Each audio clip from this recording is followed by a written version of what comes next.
हम्म तो अभी हम लोग क्या देखेंगे कि जो इंट्रासेल्युलर रिसेप्टर्स जो होता है ना, वो जब अपने सिग्नलिंग मॉलिक्यूल से बाइंड करता है तो वो टारगेट सेल में कैसे करके सेलुलर रिस्पॉन्स को कॉज करता है, ये अभी हम लोग देखेंगे।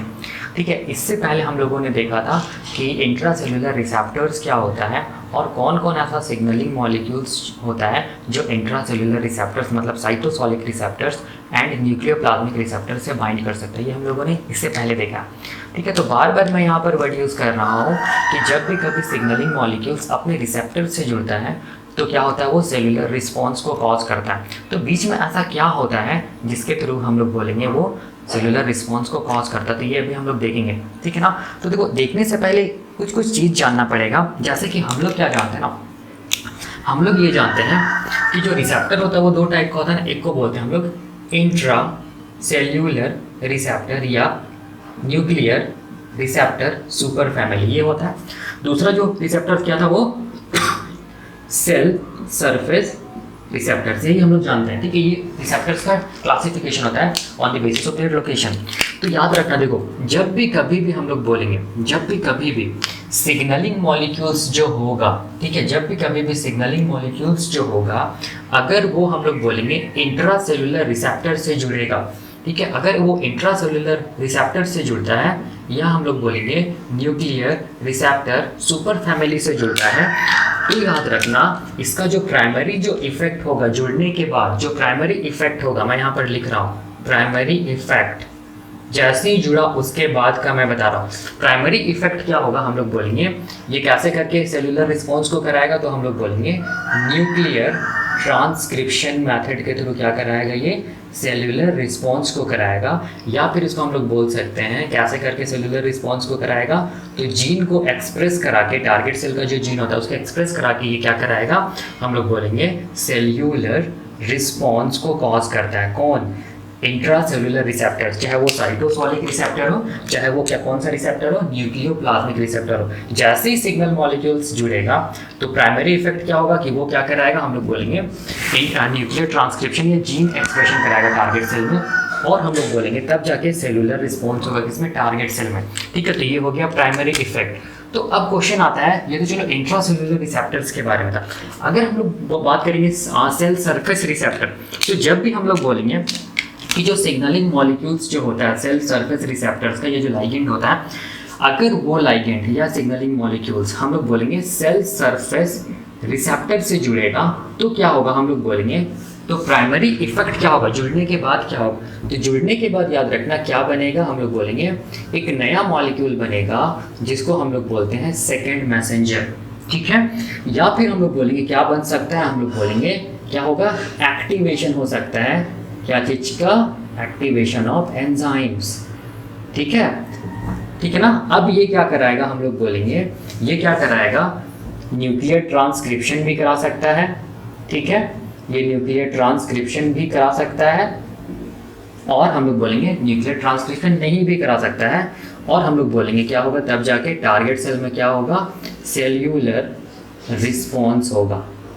ठीक है ना, तो ये हो गया इसका प्राइमरी इफेक्ट। बताने का मतलब समझो, यहाँ पर जैसे ही हम लोग बोलेंगे अगर इंट्रासेल्युलर रिसेप्टर्स के बारे में बात करेंगे तो जैसे वो रिसेप्टर सिग्नलिंग मॉलिक्यूल से जुड़ेगा तो प्राइमरी इफेक्ट वो कैसे करके सेलुलर रिस्पॉन्स को कॉज कराएगा, हम लोग बोलेंगे न्यूक्लियर ट्रांसक्रिप्शन को करवा के या जीन को एक्सप्रेस करा के हम लोग बोलेंगे टारगेट सेल में सेलुलर रिस्पॉन्स को कॉज करेगा। लेकिन अगर हम लोग सेल सरफेस रिसेप्टर को देखेंगे तो वो जैसे सिग्नल मॉलिक्यूल से जुड़ेगा तो हम लोग बोलेंगे वो नया मॉलिक्यूल्स बनाएगा। ठीक है, जिसको हम लोग बोलेंगे सेकंड मैसेंजर, या फिर हम लोग बोलेंगे अगर सेकंड मैसेंजर को नहीं बनाएगा तो वो कोई दूसरे एंजाइम को एक्टिव कर देगा और हम लोग बोलेंगे क्या कराएगा, सेलुलर रिस्पॉन्स को कॉज करवाएगा। ठीक है ना, ठीक है, या फिर हम लोग बोलेंगे ये सेकेंड मैसेंजर को बनाने के बाद क्या करेगा, न्यूक्लियस के पास जाएगा और हम लोग बोलेंगे जीन का एक्सप्रेशन करेगा, जिसको हम लोग बोलते हैं न्यूक्लियर ट्रांसक्रिप्शन, फिर जाके ये क्या कराएगा, सेलुलर रिस्पॉन्स को कॉज कराएगा। ठीक है, तो मतलब हो गया कि हम लोग बोलेंगे जो इंट्रासेलुलर रिसेप्टर्स होता है वो सेलुलर रिस्पॉन्स को कॉज करता है कैसे, वाया न्यूक्लियर ट्रांसक्रिप्शन या जीन एक्सप्रेशन, और जो सेल सरफेस रिसेप्टर होता है वो सेलुलर रिस्पॉन्स को कॉज करता है वाया हम लोग बोलेंगे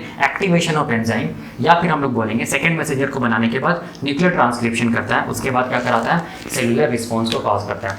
ठीक है। तो अब देखो, अभी हम लोग इसको नहीं देख रहे हैं, ठीक है ना, इसको हम लोग बाद में स्टडी करेंगे। अभी हम लोग को कॉन्सेंट्रेट करना है इंट्रासेल्युलर रिसेप्टर्स या फिर हम लोग बोलेंगे न्यूक्लियर रिसेप्टर सुपर फैमिली में, ठीक है। तो ये अभी हम लोग देखेंगे कि कैसे करके इंट्रासेल्युलर रिसेप्टर्स सेल्युलर रिस्पॉन्स को क्या करता है, कॉज करता है। तो ये मैं मिटा दे रहा हूँ, ठीक है ना। तो अब देखो समझो, यहाँ पर देखो, यहाँ पर मैं समझा रहा हूँ, ठीक है ना। देखो ये मान लो टारगेट सेल है, ठीक है ना, ये मान लो टारगेट सेल है, ठीक है, ये टारगेट सेल है। ये टारगेट सेल का हम लोग बोलेंगे क्या चीज़ है, न्यूक्लियस है, ठीक है। ये टारगेट सेल का हम लोग बोलेंगे ये क्या चीज़ है, न्यूक्लियस है। ये टारगेट सेल का क्या चीज़ है, हम लोग बोलेंगे साइटोसोल है, ठीक है ना, ठीक है। मैं यहाँ पर लिख देता हूँ टारगेट सेल, ठीक है। और अभी हम लोग क्या चीज़ के बारे में देख रहे हैं, इंट्रासेल्युलर रिसेप्टर्स के बारे में देख रहे हैं। तो पहले हम लोग देखेंगे जो साइटोसोलिक रिसेप्टर होता है वो कैसे करके सेल्युलर रिस्पॉन्स को कॉज करता है। तो ये मान लो क्या चीज़ है, हम लोग बोलेंगे साइटोसोलिक रिसेप्टर है, जो कि टारगेट सेल के कहाँ प्रेजेंट है, हम लोग बोलेंगे साइटोसोल में प्रेजेंट है, ठीक है, ये हम लोग जानते हैं। तो अब देखो होता क्या, हम लोग बोलेंगे ये जो रिसेप्टर जो होता है साइटोसोलिक रिसेप्टर, ये किस मॉलिक्यूल से बाइंड करेगा। तो ये इसके लिए क्या होगा, हम लोग बोलेंगे सिग्नलिंग मॉलिक्यूल्स होगा या लाइगेंड्स होगा। कैसा सिग्नलिंग मॉलिक्यूल्स होगा, तो हम लोग बोलेंगे लाइपोफिलिक क्या होगा, सिग्नलिंग मॉलिक्यूल्स होगा। ये मैंने बताया है प्रीवियस वीडियो में, ठीक है। अब ये सिग्नलिंग मॉलिक्यूल्स क्या करेगा, क्योंकि लिपिड का बना हुआ है सिग्नलिंग मॉलिक्यूल्स, इसीलिए सिग्नलिंग मॉलिक्यूल्स आसानी से क्या करेगा, ये जो टारगेट सेल का जो प्लाज्मा मेम्ब्रेन है ये भी क्या चीज़ का बना हुआ है, लिपिड का बना हुआ है। दोनों लिपिड है, एक दूसरे को आसानी से क्या कर पाएगा, क्रॉस कर पाएगा। और ये जो मॉलिक्यूल्स है वो कहाँ पहुँच जाएगा, अपने रिसेप्टर के पास पहुँच जाएगा और अपने रिसेप्टर से क्या कर जाएगा, बाइंड कर जाएगा, ठीक है। तो देखो ध्यान से यहाँ पर, तो यहाँ पर क्या चीज़ का फॉर्मेशन हुआ, एक रिसेप्टर है और एक सिग्नलिंग मॉलिक्यूल्स है। दो जब अलग अलग चीज़ जुड़ता है तो हम लोग बोलेंगे कॉम्प्लेक्स चीज़ का फॉर्मेशन होता है। तो यहाँ पर क्या बनेगा, साइटोप्लाज्म में हम लोग बोलेंगे रिसेप्टर लाइगेंड या signalling molecule receptor ligand complex, यही बना, ठीक है। या फिर इसको हम लोग ऐसे ही बोल सकते हैं लाइगेंड रिसेप्टर कॉम्प्लेक्स, ठीक है। ये कहाँ बना, साइटोप्लाज्म में बना, ठीक है ना। तो अब हम लोग क्या जानते हैं, जो इंट्रासेल्युलर रिसेप्टर्स होता है, चाहे वो साइटोसोलिक है चाहे वो न्यूक्लियोप्लाज्मिक है, वो कैसे करके अपना सेलुलर रिस्पॉन्स को कॉज करते हैं, हम लोग बोलेंगे न्यूक्लियर ट्रांसक्रिप्शन करके, मतलब जीन को एक्सप्रेस करा के। और आप लोग जानते हैं कि न्यूक्लियर ट्रांसक्रिप्शन क्या होता है। न्यूक्लियर ट्रांसक्रिप्शन में क्या होता है कि जो जीन होता है, ठीक है, उस जीन से क्या जुड़ता है, हम लोग बोलेंगे आरएनए पॉलीमरेज जुड़ता है। याद कीजिए, आप लोग पढ़े भी होंगे, ठीक है। आरएनए पॉलीमरेज जुड़ने के बाद ये आगे की तरफ मूव करता है, क्या बनता है, हम लोग बोलेंगे एमआरएनए बनता है, ठीक है। जिस प्रोसेस को हम लोग क्या बोलते हैं, ट्रांसक्रिप्शन। यही होता है ना, ट्रांसक्रिप्शन क्या होता है, वैसा प्रोसेस होता है जिसमें हम लोग बोलेंगे डीएनए या जीन से क्या चीज़ का फॉर्मेशन हो, एमआरएनए का फॉर्मेशन या आरएनए का फॉर्मेशन। इस प्रोसेस को हम लोग बोलते हैं ट्रांसक्रिप्शन। और यूकैरियोटिक सेल्स में ट्रांसक्रिप्शन होता है न्यूक्लियस के अंदर, ठीक है। तो ये हम लोग जानते हैं। तो अब देखो, यही ट्रांसक्रिप्शन में जितना भी सारा ट्रांसक्रिप्शन का जितना भी फैक्टर्स होता है, चाहे जो भी हो, ट्रांसक्रिप्शन को कराने के लिए ट्रांसक्रिप्शन फैक्टर्स, एंजाइम, सारा का सारा हम लोग बोलेंगे को काम करवाता है कौन, हम लोग बोलेंगे कौन, ये लाइपोफिलिक मॉलिक्यूल जब अपने रिसेप्टर से जुड़ता है तब जाके हम लोग बोलेंगे क्या होता है, ट्रांसक्रिप्शन होता है। और क्या बनता है, एमआरएनए बनता है, मतलब जीन क्या किया, अपने आप को एक्सप्रेस किया। तो देखो हुआ क्या, ऐसे करके इसको समझो। यहाँ पर क्या चीज़ प्रेजेंट है, हम लोग बोलेंगे ये टारगेट सेल का डीएनए है। डीएनए के अंदर हम लोग जानते हैं क्या प्रेजेंट होता है, जीन प्रेजेंट होता है, ठीक है ना।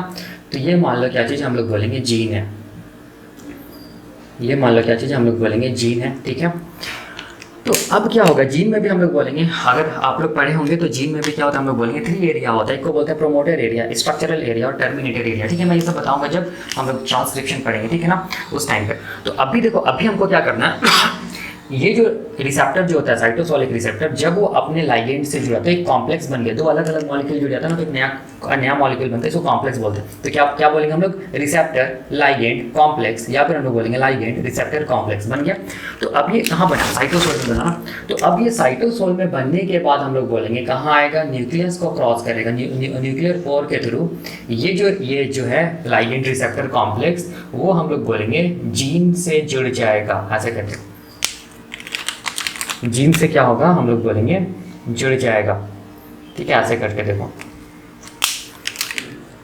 ये जुड़ गया, ठीक है, यही है ना, रिसेप्टर लाइगेंड कॉम्प्लेक्स, ठीक है ना। यहाँ पर और भी कुछ होता है, ठीक है, वो मैं डिटेल में बताऊंगा जब मैं मैकेनिज्म बताऊंगा, अभी मैं समझाने के लिए बता रहा हूँ ताकि आगे प्रॉब्लम नहीं हो, ठीक है। तो अब ये कॉम्प्लेक्स जुड़ा तो फायदा क्या हुआ, तो ये कॉम्प्लेक्स क्या करेगा, हम लोग बोलेंगे रिक्रूट करेगा ट्रांसक्रिप्शनल फैक्टर्स को। ट्रांसक्रिप्शनल फैक्टर्स याद रखना वैसा फैक्टर्स होता है जो कि ट्रांसक्रिप्शन प्रोसेस को कराता है, ठीक है। तो ये जो लाइगेंड रिसेप्टर कॉम्प्लेक्स है, रिसेप्टर लाइगेंड कॉम्प्लेक्स है, वो क्या करेगा, रिक्रूट करेगा ट्रांसक्रिप्शनल फैक्टर को। ट्रांसक्रिप्शनल फैक्टर को ये सिग्नल देगा, बोलेगा कि तुम क्या करो, ट्रांसक्रिप्शन को कराओ, तुम आके जीन के साथ जुड़ जाओ और क्या कराओ, हम लोग बोलेंगे ट्रांसक्रिप्शन के प्रोसेस को कराओ, ठीक है। जिस प्रोसेस को हम लोग बोलेंगे ट्रांसक्रिप्शन, और जिसके थ्रू क्या बनता है, तो हम लोग बोलेंगे आरएनए बनता है। मोर स्पेसिफिकली हम लोग बोल सकते हैं मैसेंजर आरएनए बनता है, ठीक है। अभी तक ये जीन एक्सप्रेस नहीं किया है, ठीक है, अभी तक ये जीन अपने आप को कंप्लीटली एक्सप्रेस नहीं किया है। इस प्रोसेस को हम लोग क्या बोलते हैं, न्यूक्लियर ट्रांसक्रिप्शन। अब ये जो एमआरएनए बना, वो एमआरएनए कहाँ आएगा, न्यूक्लियस से बाहर आएगा, न्यूक्लियर पोर के थ्रू कहाँ पहुंचेगा, साइटोप्लाज्म में पहुंचेगा। साइटोप्लाज्म में क्या होता है, हम लोग बोलेंगे राइबोसोम से जुड़ेगा या राइबोसोम प्रेजेंट होता है। तो ये एमआरएनए किसके साथ जुड़ जाएगा, राइबोसोम के साथ जुड़ जाएगा। राइबोसोम के साथ जुड़ने के बाद हम लोग बोलेंगे क्या बनाएगा, ये प्रोटीन्स का फॉर्मेशन करेगा, ठीक है। और इस प्रोसेस को हम लोग बोलेंगे क्या चीज, ट्रांसलेशन, ठीक है ना। अब ये जो प्रोटीन्स जो बना, यही प्रोटीन्स क्या चीज करेगा, हम लोग बोलेंगे एंजाइम का काम करेगा, ठीक है। या फिर ये क्या करेगा, डिफरेंट एंजाइम्स को एक्टिवेट करेगा, और यही एक्टिवेटेड एंजाइम क्या करेगा, इस सेल में सेल्यूलर रिस्पॉन्स को कॉज करेगा या सेल्यूलर फंक्शंस को कॉज करेगा। तो अब हम लोग बोल सकते हैं ये जो जीन है वो अपने आप को कंप्लीटली एक्सप्रेस किया। इस प्रोसेस को क्या बोलते हैं, जीन एक्सप्रेशन। जीन एक्सप्रेशन में क्या होगा, पहला स्टेप ट्रांसक्रिप्शन होगा, दूसरा स्टेप क्या होगा, ट्रांसलेशन होगा। तब ये जीन से क्या बना, प्रोटीन्स बना। वो प्रोटीन्स इधर एंजाइम का काम करेगा खुद, या फिर दूसरे एंजाइम्स को एक्टिव करेगा, और वो एक्टिवेटेड एंजाइम्स क्या करेगा, इस टारगेट सेल में सेल्यूलर रिस्पॉन्स को कॉज करेगा। इसीलिए देखना मैंने क्या बताया था कि जो भी मतलब इंट्रासेलुलर रिसेप्टर है, या फिर हम लोग बोलेंगे साइटोसोलिक रिसेप्टर है या न्यूक्लियोप्लाज्मिक रिसेप्टर है, वो कैसे करके काम करता है, हम लोग बोलेंगे कैसे करके, न्यूक्लियर ट्रांसक्रिप्शन करके, या फिर हम लोग बोलेंगे जीन को एक्सप्रेस करा के, जिसको हम लोग बोलते हैं जीन एक्सप्रेशन करके क्या करता है, टारगेट सेल में सेलुलर रिस्पॉन्स को कॉज करता है, ठीक है। तो यही मैंने बताया था। तो इसी को हम लोग बोलते हैं प्राइमरी इफेक्ट है, ठीक है, याद रखना। इंट्रासेलुलर रिसेप्टर्स का जो प्राइमरी इफेक्ट है वो कैसे करके सेलुलर रिस्पॉन्स को कॉज करता है, तो जीन एक्सप्रेशन करा के या न्यूक्लियर ट्रांसक्रिप्शन करा के, ठीक है ना। सिमिलरली अगर हम लोग और एक रिसेप्टर होता है ना, जिसको हम लोग क्या बोलते हैं, न्यूक्लियोप्लाज्मिक रिसेप्टर। तो न्यूक्लियोप्लाज्मिक जो रिसेप्टर होगा, देखो मैं इसको इस कलर से दिखा रहा हूँ, रेड कलर से मैं दिखा रहा हूँ, ठीक है ना, इसी में दिखा दे रहा हूँ। देखो ये मान लो कि न्यूक्लियोप्लाज्मिक रिसेप्टर है, देखो ये, ठीक है, ये क्या है, न्यूक्लियोप्लाज्मिक रिसेप्टर या न्यूक्लियर रिसेप्टर, ठीक है। इसको मिटा रहा हूँ ये वाला को।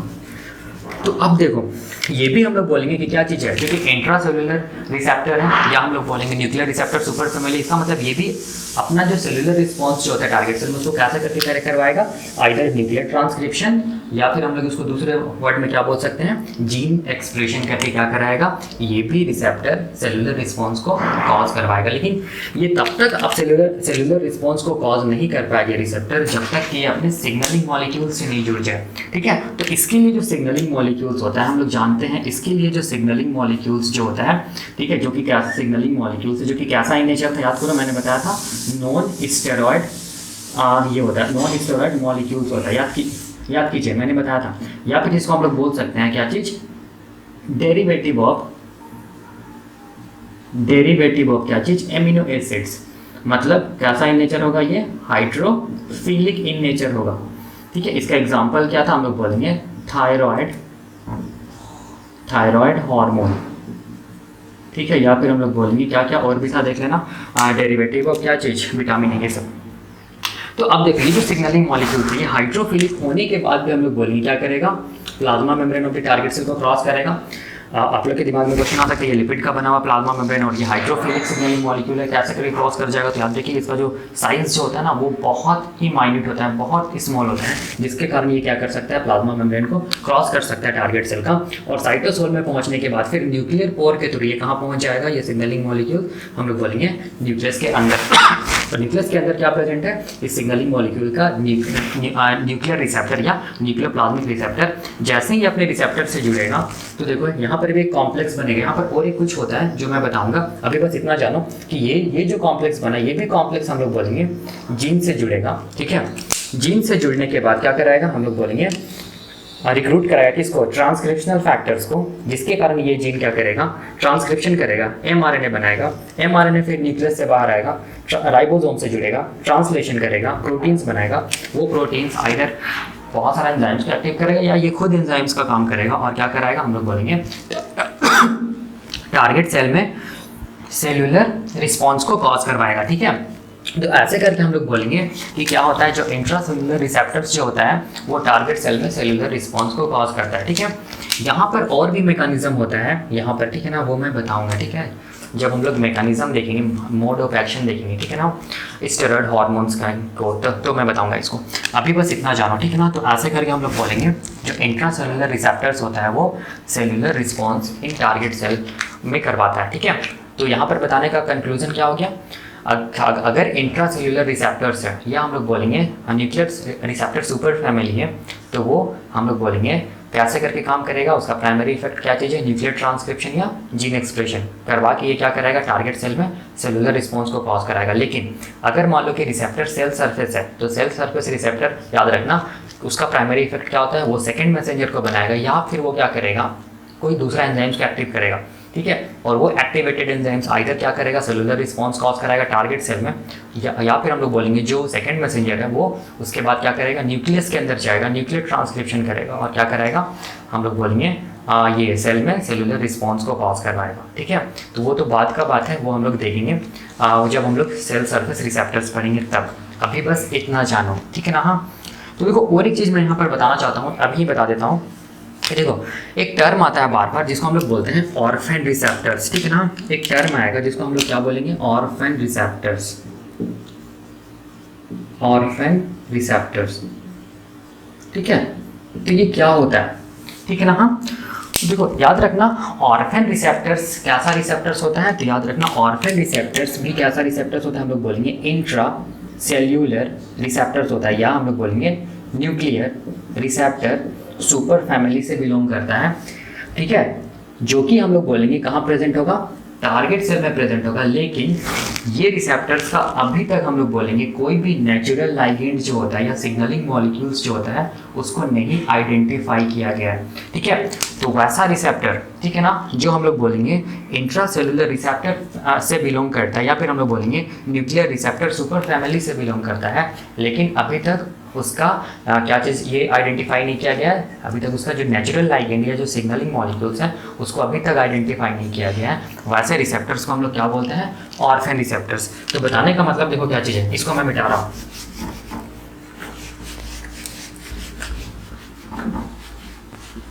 देखो यहाँ पर देखो, ये मान लो टारगेट सेल है, ठीक है, ये टारगेट सेल का न्यूक्लियस है। ठीक है ना, ऑर्फेन रिसेप्टर याद रखना वैसा रिसेप्टर होता है जो कि किससे बिलोंग करता है, इंट्रासेल्युलर रिसेप्टर से या फिर हम बोलेंगे न्यूक्लियर रिसेप्टर सुपर फैमिली से बिलोंग करता है। ठीक है ना, इसका मतलब वो साइटोसोल में भी होगा और हम लोग बोलेंगे न्यूक्लियस के अंदर भी होगा। ठीक है ना, तो ये ऐसे रिसेप्टर जो कि हम लोग बोलेंगे साइटोसोल में भी प्रेजेंट है और हम लोग बोलेंगे न्यूक्लियस के अंदर भी प्रेजेंट है, मतलब इंट्रासेल्युलर रिसेप्टर है। लेकिन हम लोग बोलेंगे इसका कोई भी सिग्नलिंग मॉलिक्यूल्स अभी तक आइडेंटिफाई नहीं हुआ है। ठीक है, याद रखना कोई भी सिग्नलिंग मॉलिक्यूल्स अभी तक ये रिसेप्टर्स के लिए आइडेंटिफाई नहीं हुआ है। तो ऐसे रिसेप्टर्स को हम लोग क्या बोलते हैं, ऐसे रिसेप्टर को हम लोग बोलते हैं ऑर्फेन रिसेप्टर्स। ठीक है, इसको हम लोग क्या बोलेंगे, ऑर्फेन रिसेप्टर्स। ठीक है ना, इसको हम लोग नाम दे देंगे, क्या बोलेंगे इसको हम लोग, न्यूक्लियर ऑर्फेन रिसेप्टर। इसको हम लोग बोलेंगे साइटोसोलिक ऑर्फेन रिसेप्टर। ठीक है ना, ऐसा बोला जाता है कि इन नियर फ्यूचर इसके लिए क्या चीज़ डेवलप हो जाए, हम लोग बोलेंगे सिग्नलिंग मॉलिक्यूल्स डेवलप हो जाए और ये भी क्या कर सके, सेल में फंक्शंस कर सके, सेलुलर रिस्पॉन्स कर सके। ठीक है ना, तो ये कॉन्सेप्ट है ऑर्फेन रिसेप्टर्स का। और एक चीज़ देखिए, और एक टर्म आता है ऑर्फेन रिसेप्टर्स के साथ साथ, इसको हम लोग बोलते हैं स्फीयर रिसेप्टर। क्या बोलते हैं, स्फीयर रिसेप्टर। ठीक है ना, तो इसमें आप लोग कमेंट सेक्शन में कमेंट्स करके मुझे बताइएगा कि स्फीयर रिसेप्टर क्या होता है। ठीक है, और ये हम लोग बोलेंगे किस मतलब रिसेप्टर से बिलोंग करता है, मतलब ये इंट्रा सेलुलर रिसेप्टर्स होता है या फिर ये क्या होता है, सेल सरफेस रिसेप्टर होता है। ठीक है, ये किस कैटेगरी में आता है ये मुझे कमेंट्स करके बताइएगा, और इसका कोई एग्जांपल्स है तो वो भी मुझे कमेंट सेक्शन में कमेंट करके, एग्जांपल है तो ये भी मुझे कमेंट सेक्शन में आप लोग कमेंट करके बताइएगा। ठीक है ना, तो ये ख़त्म हुआ इंट्रा सेलुलर रिसेप्टर्स का क्या चीज़, सेलुलर रिस्पॉन्स, कैसे करके टारगेट सेल में सेलुलर रिस्पॉन्स को कॉज करता है। ठीक है ना। नेक्स्ट हम लोग क्या स्टडी करेंगे, नेक्स्ट हम लोग स्टडी करेंगे स्ट्रक्चर ऑफ क्या चीज़, इंट्रा सेलुलर रिसेप्टर्स या न्यूक्लियर रिसेप्टर सुपर फैमिली। ठीक है, तो ये हम लोग करेंगे स्टडी नेक्स्ट। तब तक के लिए थैंक यू।